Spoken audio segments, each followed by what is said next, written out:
not clickbait, not trying to upset anybody. It's real. Georgia's the best team in the nation.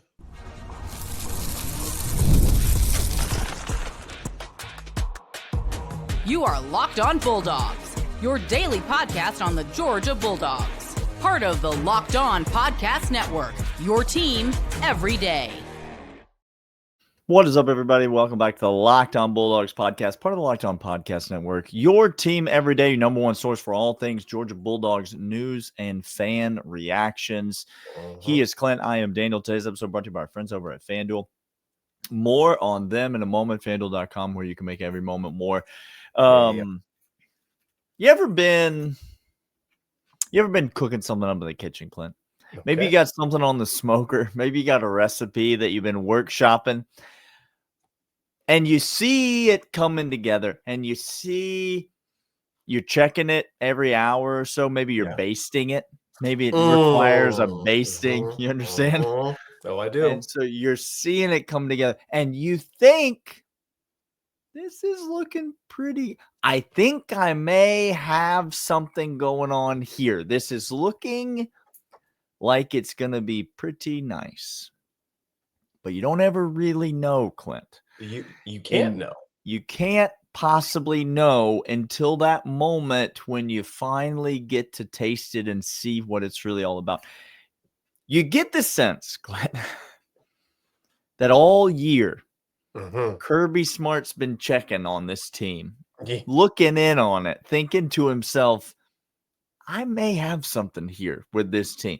Meanwhile, we've been hemming and hawing about the pass rush and the secondary and the offense and the coordinators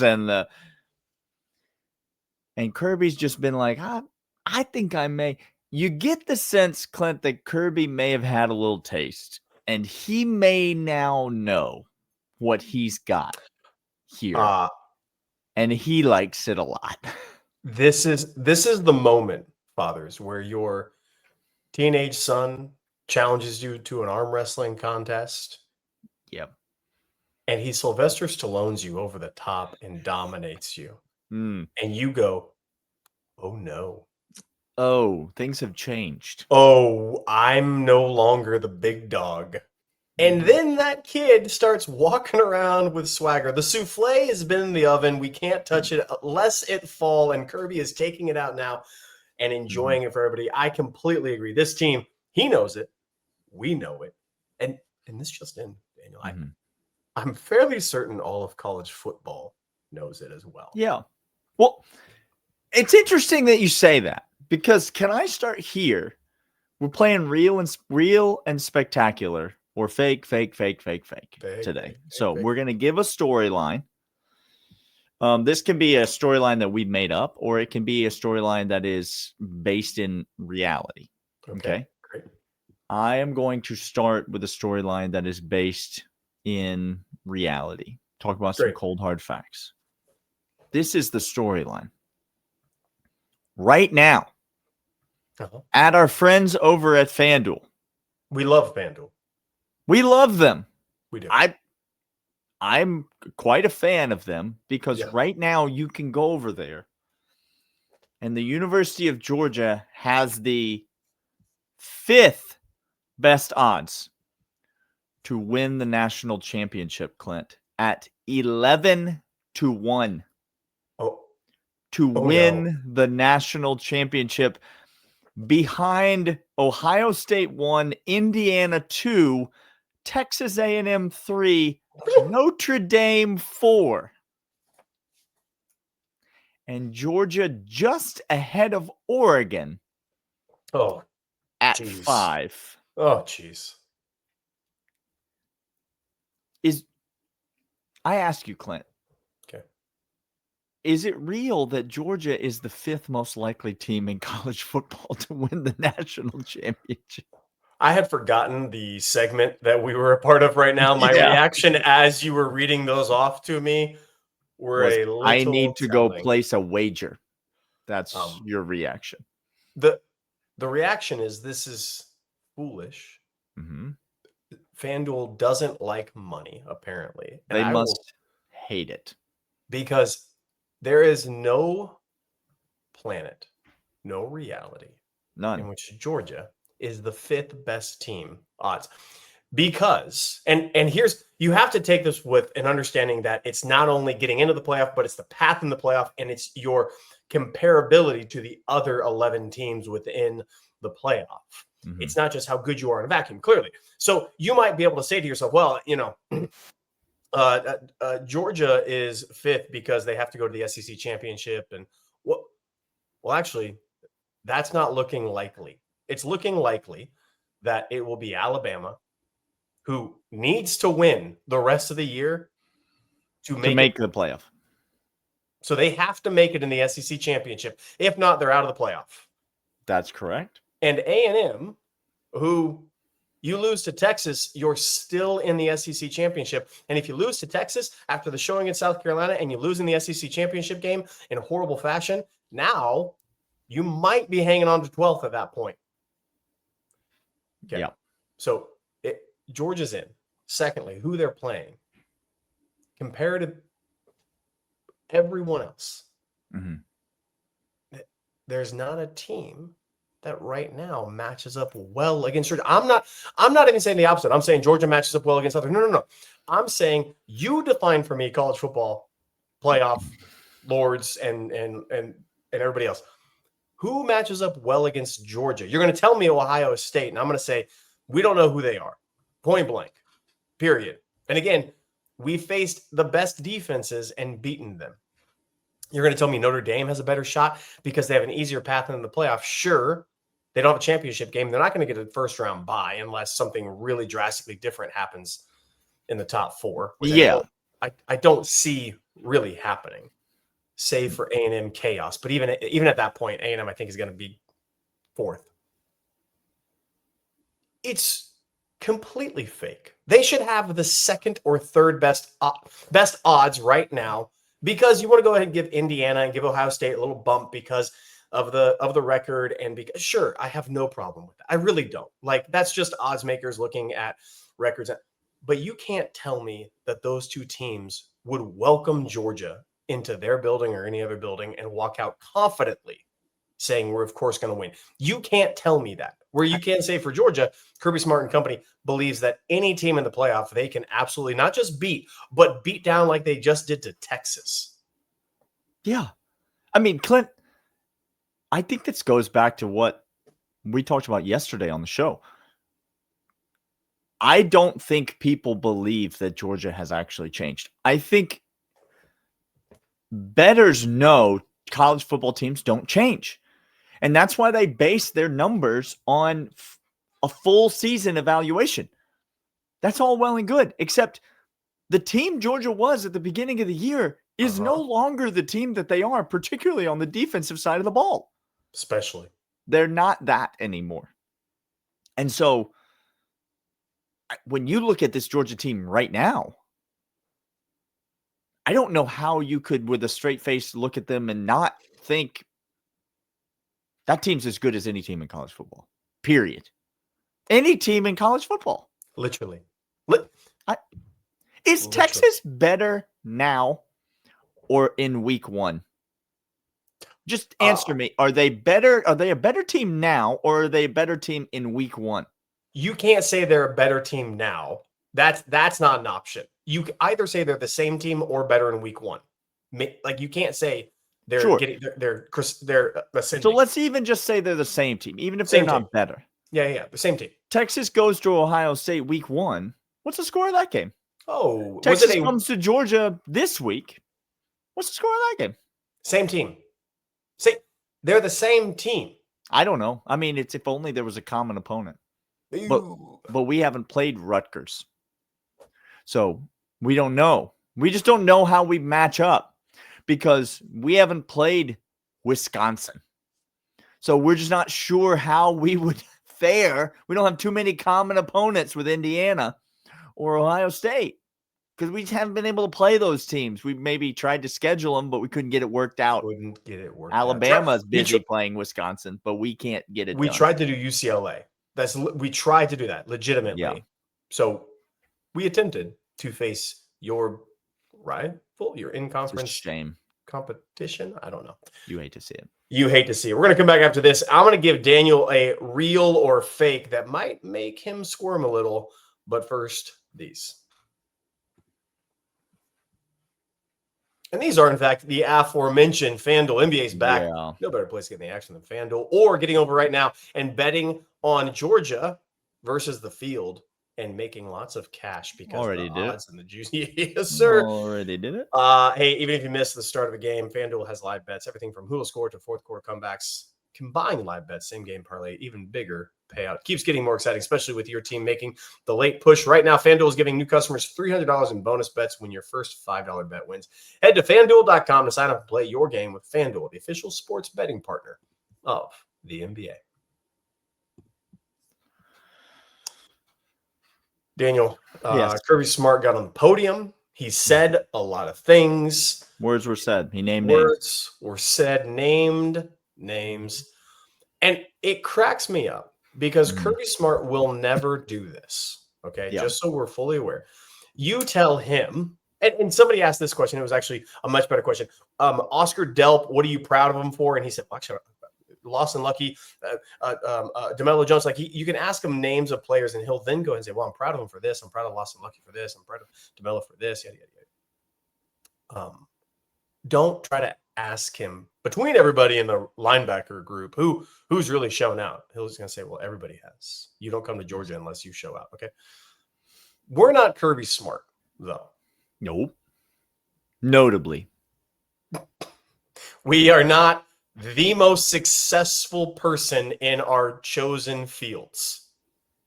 So actually, no, wait, hold on, wait a second. Yeah, bad example. We're not making $13 million a year. That's better. That's better. Okay. Yeah. Okay. DeMelo Jones, Ellis Robinson, and Branch. 3 guys that are not started the season for Georgia. Yeah. These are the 3 most important names for the continuing success of Georgia's defense the rest of the season. Real or fake? I see where you're trying to bait me here. I see where you're just... I'm giving them enough rope, people. All right. My gut reaction is to say fake right off the jump. Okay. I still may feel that way, but my gut reaction is to say fake because I do think the single most important person to Georgia's success for the rest of the year, this is good, is Elijah Griffin. I think there's a chance, even though we said we didn't want this, that we end the season and he's the second best player on the defense behind CJ Allen. Correct.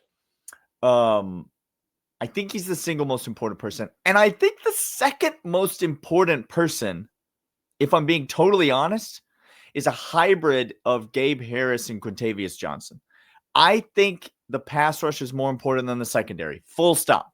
I think the ability to pressure the quarterback is more important than the ability to defend on the back end. Full stop for Georgia. Now, the only reason that I'm toying with saying that this storyline could be real is because of who Zion Branch is replacing. Because there's only been one weak link in the defense consistently throughout the season. There's been several guys that have had terrible games. There have been moments when we've said, oh my gosh, there's a weak link. Oh my God, there's a weak link. There's a weak link. There's a struggle. But week in and week out, over and over and over again, it started with Kyron Jones, and then he got hurt. He was a weak link. And then he got hurt. And then Thomas comes in, and he was a weak link. Consistently over and over and over. And it's not us bagging on a guy. This is just a observation of the product on the field. We're not Kirby Smart. No. And so the hope that Zion Branch brings in terms of that position being solidified. And now all of a sudden there being no holes in this defense, because certainly DeMello Jones and Ellis Robinson have solidified that second corner spot, right? I mean, those two guys are playing outside of their minds right now. I'm still going to say that it's fake because I stand by the pass rush. I stand by Elijah Griffin and Gabe Harris and Quintavious Johnson and company getting after the quarterback, being the most pressuring the quarterback, being the most important thing that Georgia can do this year, moving forward. But it's close. It's close. I think I would say that. I think I would say it was real, and you may not like this. I think I would say it was real if I trusted Zion Branch more, but I need to see more. I haven't seen enough to know that it's real. He may be just as bad or worse. We've seen glimpses. Zion Branch being absolutely electric back there. And that, again, the defensive pass interference, okay, I can live with it. He's aggressive. He's coming downhill. He's making tackles. He's staying in coverage. There were a couple of deep balls Arch tried hitting in which we had guys in contention for the ball, right where they were supposed to be. Branch being notably one of them. So we do need to see longevity. Again, trust is given by Kirby Smart only when you could show it in practice. And he hasn't had the reps to do it quite yet. He's going to get the reps now. I think he is the guy. Ellis Robinson, DeMello Jones has shown, my goodness. Yeah, I trust you guys. Kirby trusts you guys. You're coming on blitzes. You're being on an island unto yourself. I set up the question, but I do, in fact, agree with you, Daniel. Elijah Griffin is Big Joe. I would actually say Big Joe might be 2A to Elijah Griffin on the most important player for us going forward. It's CJ Allen, inside linebackers, Raylan Wilson, those guys. And the resurgence or the bursting onto the scene of some reserve linebackers in some pass rush opportunities. Because not only does the pass rush get home, but it also causes havoc on the defensive line, running the ball. And if I look at the teams that are ahead of us, and I look at the teams that are ahead of us as in the schedule, except for Alabama, they try to run the ball well. And I'm going to need the defensive guys to stand up on the trenches. So while I was trying to bait you in with a safety play, I was, admittedly, I dangled the carrot. You didn't take it, and I think I agree with you on that. But it is close. It's absolutely close. And in a couple weeks, it might be flipped for me. That's how close. It might have flipped in a couple weeks. We're going to come back after this. Daniel's going to give me a humdinger of one, and I have to make a decision. But first, these.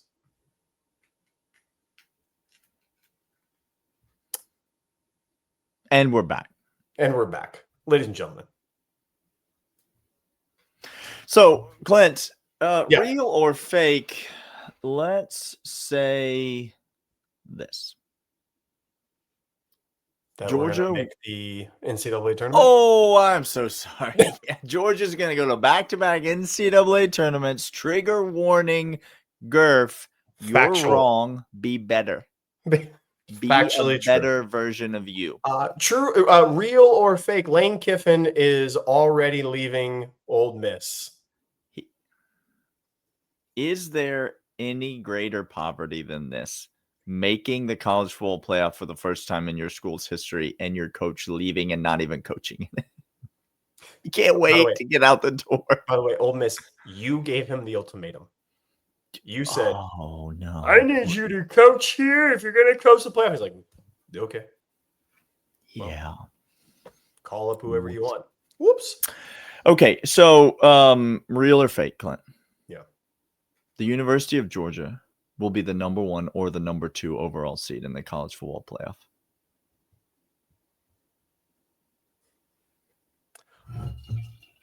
I want to say real so badly.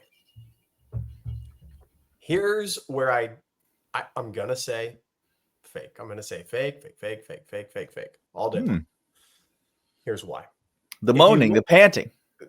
All the stuff. Fake. I was so good. Sure you were. If you look at where the AP poll is currently, and you look at where the college playoff rankings come out after that, it's very, very close how the AP poll and college football playoff rankings come into be. They're like 1 or 2 off. And then you take into account conference championships. Here's who I think are 1 and 2 locks. I think Ohio State is a number 1 lock.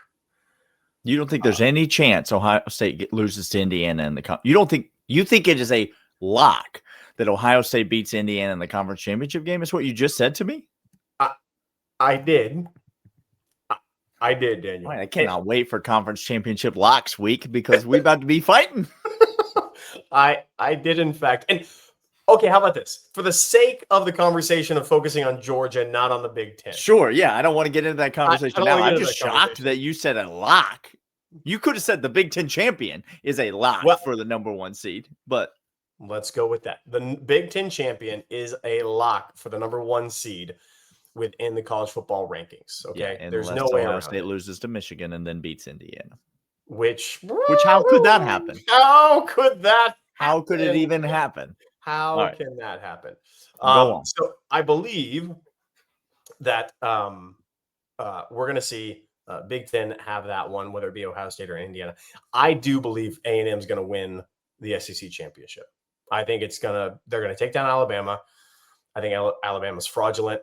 I don't think they can run the ball. I think Ty Simpson magic is over. And I think A&M has an offense to go up against the defense. Okay. I agree with everything that you just said, except A&M's going to win the SEC championship. You think every word out of your mouth was true, except that A&M's going to win the SEC championship. Do you know why I don't think they're going to win the SEC championship? Tell me more. Because you have to play in the SEC championship game to win the SEC championship. What you're saying is they're losing to Texas. Check back with me, Locks, next week. Not this week, but next week. So hold on. I just want to make sure I understand this fully. If they lose to Texas, they still are in the SEC championship game, Daniel? Not if Alabama wins and we win. We have the tiebreaker over A&M. They would have 1 conference loss and we would have 1 conference loss. And based on opponents' win percentage, some nonsense, that's us. This is wild to me. This has spawned a whole new conversation, Daniel. So maybe what I should say, because I'm thrown for a loop right now. Georgia's going to win the SEC championship. That's what I'm here to tell you. That's what I'm here to tell you. I 100% believe that Georgia will be the number 2 seed in the college football playoff for a second consecutive year. I 100% believe that is the most likely scenario of how this will play out. The most likely scenario is Georgia goes undefeated the rest of the way, including the SEC championship. 11-1, 12-1 after beats Alabama in the SEC championship game because Alabama ain't losing to Auburn, no matter how much Georgia fans wish or want them to. An Iron Bowl at night in Jordan-Hare Stadium. My goodness. I'm excited to watch it, but Alabama's winning that game. Okay, here. Let's play a fun game for me really quick. I have the calculations for the SEC championship up. Okay. I'm going to ask a couple of game situations. You tell me who wins in these games. Okay, great. Florida versus Tennessee. Tennessee. Okay. Oklahoma, Missouri. Oklahoma. Texas, Arkansas. Texas. Vanderbilt, Kentucky. Vandy, but Kentucky might win that game. Okay. Ole Miss, Mississippi State. I think Ole Miss is going to win that game, but I wouldn't bet on that. I wouldn't bet. No, I'm not betting on that. We're going to Yeah. watch it after dinner, and it's going to be glorious. Oh, Texas, God, yeah. Texas A&M. You already have Texas. Texas, Missouri, for sure. Missouri, Arkansas. I think. I mean that's a coin flip. You pick it for me. I don't care. I'm going to go Missouri. Sure. Alabama, Auburn. You already have Alabama. Alabama's going to win. It's going to be spooky, but they'll win. Oklahoma, LSU. Oklahoma. I think Oklahoma's going undefeated the rest of the way and making the playoff. Yeah, They are. I agree. Tennessee, Vandy. I think Vandy's probably going to win that game. Vandy. Okay. Yeah. Here we go. Mhm. Based upon strength of schedule of the remaining games in the SEC and the win percentage tiebreaker, you have, in fact, Georgia and Alabama in the SEC championship game. Yeah. Winning the SEC championship game. It's going to take Florida going undefeated the rest of the way or something nonsense like that for A&M to make it into with a loss. Yeah. With a into loss the to SEC Texas. Championship. Right. And if that's being the case, of course, the SEC champion is getting a 1 or a 2 seed within that. Yeah, an undefeated Big Ten champion would still get a 1 seed. 1 seed. But they wouldn't deserve it. No. They wouldn't deserve it. Those are 2 different questions or 2 different statements that we're making right there. They will get it. 100% would not deserve it. No, not at all. Yeah, but I got Georgia as the number 2 seed in the college. I think it's the most likely scenario. That's not the scenario I want. No. The scenario I want is for A&M Texas A&M and Alabama to play for the SEC title game, Georgia to take the week off, A&M to beat Alabama, Ohio State's the 1 seed, Texas A&M is the 2 seed, and then I don't know. It depends on what BYU does the rest of the year. Yes. I think there's a chance Texas Tech could jump Georgia in that scenario and get the 3 seed. Texas Tech would be 3 seed in that. And I'm here to tell you that's my dream scenario. Dream. 4 seed for Georgia. I want the 4 seed. 2 bye weeks. Double bye week. And then you're real playing Notre Dame or Ole Miss. Are you? After they beat James Madison. Okay. By the way, it's laughable at that point, Daniel. They have the 5th best odds to win the national championship. 5th. 11-1. I feel bad taking the money from FanDuel. I'll probably give it back after I win. I just, I'll make a charitable donation because it's not right. This is Georgia fan. May I for a moment? Sure. May I just tell you what we have just expressed? We've just expressed the multiplicity of ways we make the college football playoff in either situation looking damn good. Like we make the SEC championship game, even in that point. And let's say it is Alabama. Alabama beating no, in that case, we could, like you said, if A&M loses to Texas. Yep. We're still making the college football playoff, no matter the outcome of that game. Again, 100%. Point 1. There's a chance, depending on the chaos that happens beyond that the committee says Georgia did vault up like that. We're going to keep them in, and that game was fantastic. Let's say Texas Tech slips a little bit. They go down. Indiana, let's say, wins or whatever is happening. All I'm here to say is Georgia is in a fantastic seat the rest of the year, and you could begin counting a little bit of your chickens. Not all of them. Not all of your some chickens. Of them. Just enough to be excited. The worst case scenario is that Georgia hosts a first-round playoff game in Athens. That's the worst case scenario. Against a lesser seed, possible team not from the SEC or the Big Ten. Again, both teams that played for the national championship last year hosted first-round games. That's wild. So in a 1-year sample size, it certainly doesn't eliminate you from contention. I'll say that. Again, worst case, Georgia fans, this is the best. We're living in the good old days, as Lane. We are living in the good old days. It's just that we're not leaving. We're not leaving. We're staying. He is Daniel. I am Clint. This is Locked On Bulldogs, part of Locked On Podcast Network. Your team every day. And we'll see you guys next time. See ya.